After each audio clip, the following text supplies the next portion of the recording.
Okay, it's going to be a review of NXT Stand and Deliver 2023 from Crypto.com Arena at a 9 a.m. bell time for the pre-show here. So very rarely do you get a wrestling show that starts this early.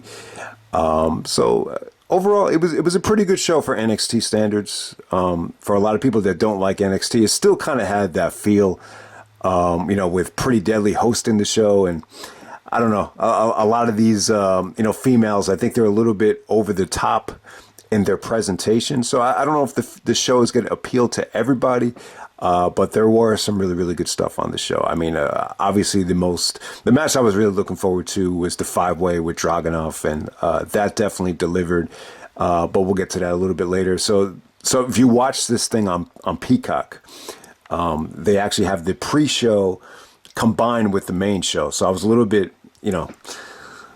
at first I was like, man, 3.5 hours, but I ended up watching the Chase University match on the pre-show because I thought that was on the main show. But, I would just recommend skipping every pre-show this weekend. There's more than enough wrestling. I don't think anyone needs to sit through any pre-show matches. But this wasn't bad, though. There was a nice little tease. I think it was with Duke Hudson. They teased him, turning heel.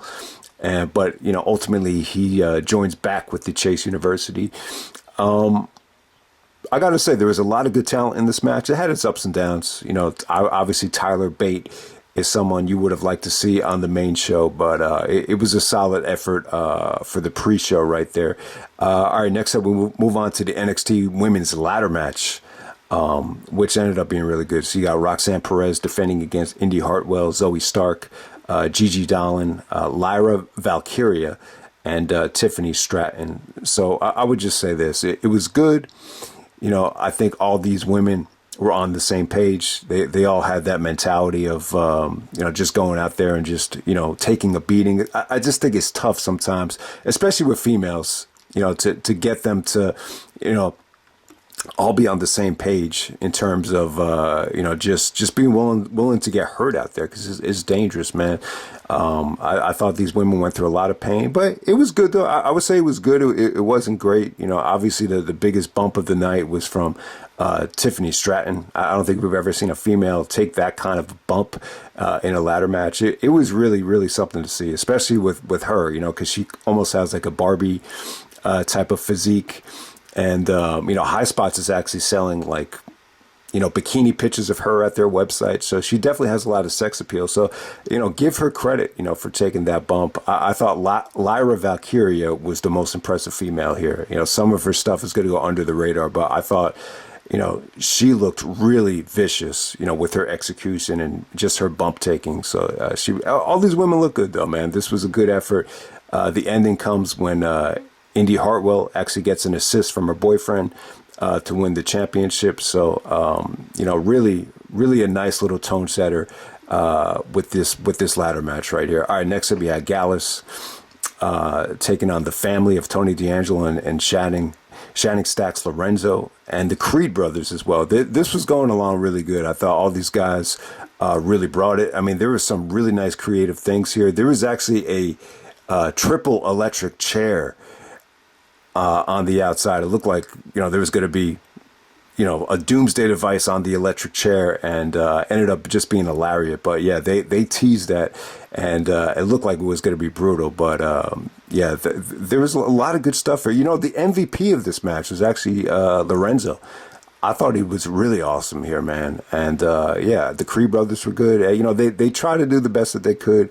But ultimately ended up being Mark Coffey's brother. Came out of nowhere and started attacking the family, and then Gallus gets the victory right there. But solid action for the amount of time that it got. It's tough to tell, a good story in a triple threat, tag team match that's under 10 minutes, but they made the most out of what they got there. All right, so next up we got the match of the night, the Fatal 5-Way for the North American Championship. We got Wes Lee defending against Axiom, Dragon Lee, Ilja Dragunov, and JD McDonagh, who's actually Jordan Devlin. Okay, so the positives are, this got a lot of time. You got Dragunov on the card, which, the Dragunov is pretty much been inconsistent with, how they've been booking him. Sometimes you see him, sometimes you don't. I understand he's a foreigner, a NXT UK guy. I thought you had great talent here. Everybody here can go. That's definitely a positive. It did not feel like the scramble matches we saw on the Indies this past weekend with Impact, or even on some of the GCW shows where it's just about getting guys in and out. I thought they definitely had time to tell a pretty good story here. You have a championship on the line too, so I think that definitely added to it. My biggest gripe is I just think it's maybe too many guys. I don't know, man. I was hoping this would really flow a little bit better. Very similar to the King of Trios 4-way in Chikara, when you had Sami Zayn and Kota Ibushi out there. I thought, and the Young Bucks as well, that was really a 4-way that just had such an amazing flow. But with a 5-way, I just think it's one too many guys. So maybe just too much talent here. But at the same time, man, it was spread out. It didn't have a great flow to it, but everybody was able to do their thing. I would definitely say Dragunov was the star of the match. He's not the high flyer that the other guys were, so he kind of relied on, his brute strength, his, the power bomb stack out of the triangle choke was pretty awesome when he tried to pin, 3 guys at the same time. So I thought that was cool. Wesley just came out of nowhere with explosive offense. I'll tell you, Axiom actually did the Mysterio spot from Halloween Havoc against Eddie, where he did the reverse DDT on the top rope. Didn't hit it as smoothly as Mysterio in that match, but you see how difficult that spot is to pull off. And Axiom was able to do it. Dragon Lee looked really impressive here. Booker T, never heard of him, but I think he shocked a lot of people. And then JD brought a lot of intensity with Dragunov. But I don't know. I would have preferred this to be narrowed down to a 3-way. I just think when you get to 5, it's just a bit much. I know, we've had fatal 4-ways in the past that have been really, really sweet. But I just think, when it's 4 or 5 guys, it takes a lot for that to flow really well. But, they got 20 minutes out there. I still thought it stole the show. And, the ending was a little bit weird, though. Dragunov goes for a running uppercut, and then Wesley at the same time collides with both guys with like a springboard move. I thought it could have been a little bit better, but Wesley retains, and retains North American champion. And you got 2 black superstars as the North American champion, and to end the show as the NXT champion. So thumbs up there. They've come a long way since the racism video that I did back in 2017. And so yeah, Wesley is retains the North American Championship, and and we move on from there. Next up, we got Johnny Gargano taking on Grayson Waller. This is an unsanctioned match. This is a very over-the-top storyline with, Grayson actually challenging Shawn Michaels to a match of Stand and Deliver. But obviously, Shawn's not going to wrestle, so insert Johnny Gargano. That's actually who Grayson attacked when he made his NXT debut, so they followed up on it and finished up on this feud right here. Yeah, it was a little bit over the top. I mean, we've seen, guys attack, invade homes. You see it with Edge and Cena. You've seen it so many times with guys showing up, and I think Randy Orton did it with Triple H, if I'm not mistaken. But yeah, Grayson Waller and Candice had some nice back and forth in this match. So you had Candice at ringside with the baby. So Johnny Gargano playing the family man. And I'll tell you, man, I was wrong about Johnny Gargano. I said, bring him up to the, bring him up to the main roster. Like, eventually you got to take a chance. And then I can't remember who it was. Like, a lot of people made the comment of, he should never come out of NXT. Let him just stay in NXT the whole time and be the face of NXT. And, maybe that was the way to go. I don't know what it is. I since Johnny Gargano's been on the main roster, I just have not felt connected to him. Even when he's on Raw, like, I don't even feel the need to watch what he does. I don't know whose fault it is. Maybe he needs Gabe Sapolsky. Maybe it's the Candice thing. Maybe it's his theme song. I have no idea what it is, but this was kind of a return to form for Johnny Gargano. Unsanctioned match. Grayson Waller was great here, man. I know this guy's not for everybody, but you can't say that he didn't bust his ass. He took some amazing chances here. The Shane McMahon RVD coast to coast on the trash can came off great. There were great table bumps. It had good drama. And yeah, this was a return to form for Gargano. Really going out there and just doing his thing and gets the feel good victory, but I don't know what it is, man. I'm just still not a huge Johnny Gargano fan, but I will say, he thrives a lot more in the NXT environment. All right, next up we have the tag team title match for the women. We got the champions Fallon, Henley, and Kiana James, taking on Alba, Fyre, and Isla Dawn.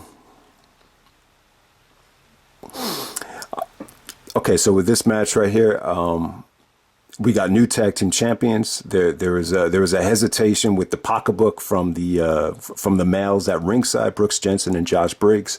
So we have new tag team champions with Alba and Isla winning the titles. I would just say it did not come off well at all. They put them in a tough spot. But at the same time, it's just, once again, I just think this division is the weak link of the company. And, it just didn't go over well. It's as easy to, it's as simple as that, from a crowd reaction standpoint and from, just execution wise and just everything going on in the ring. It's definitely the most skippable match of the night.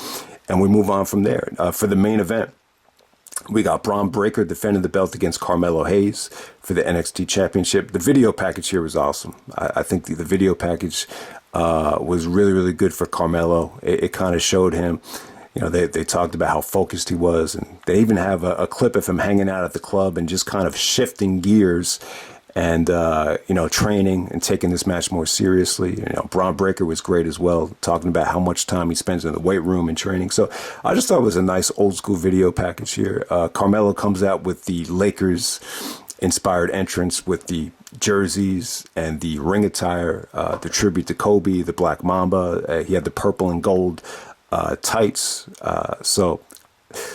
Yeah, I mean, I thought the match was really good. Bron got a lot of heat at first. A lot of people were giving him the thumbs down and booing him, but it seemed a little bit split. It was definitely a split feeling. Bron wasn't that explosive here. He was being a little bit more methodical and letting the match come to him. And it was a solid match. There's really nothing to criticize here. It didn't really get interesting until the ref bump. Bron actually spears the referee by accident.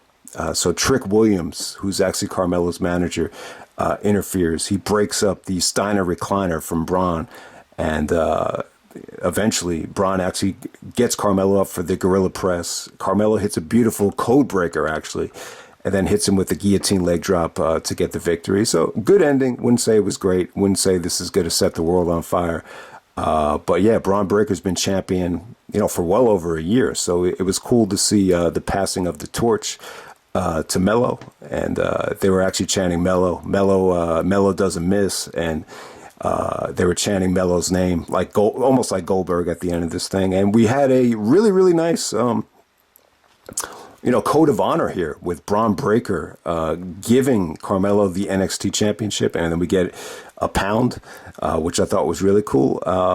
Almost a play out of the Bryan Danielson playbook with Homicide. I like the Danielson exchange a little bit better. Danielson handed Homicide the belt like it was a piece of him. It's hard to explain, but just the way he handed it to him.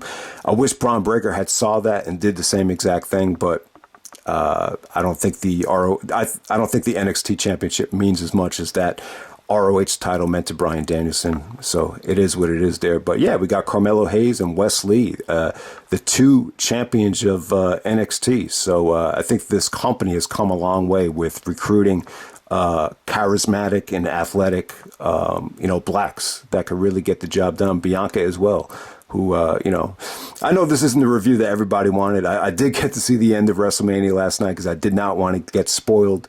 But yeah, it just seems like it was an awesome weekend for in terms of night 1 and night 2 of WrestleMania. But that will be coming soon. But I wanted to get this NXT show out of the way. So yeah, definitely, man. I wouldn't recommend sitting through the whole show. The ladder match was good, but it might not be for everybody. So you guys know my wrestling taste. A lot of people have the same taste. So if I were you and you feel a little bit burned out, just watch the Dragunov 5-way match. I thought it could have been narrowed down, but it was still good. You still had a great lineup of talent there. If you're a big Johnny Gargano fan, it was a return to form for him. And then the main event, you get to see a title change. And, I don't know. Is everyone sold on Carmelo?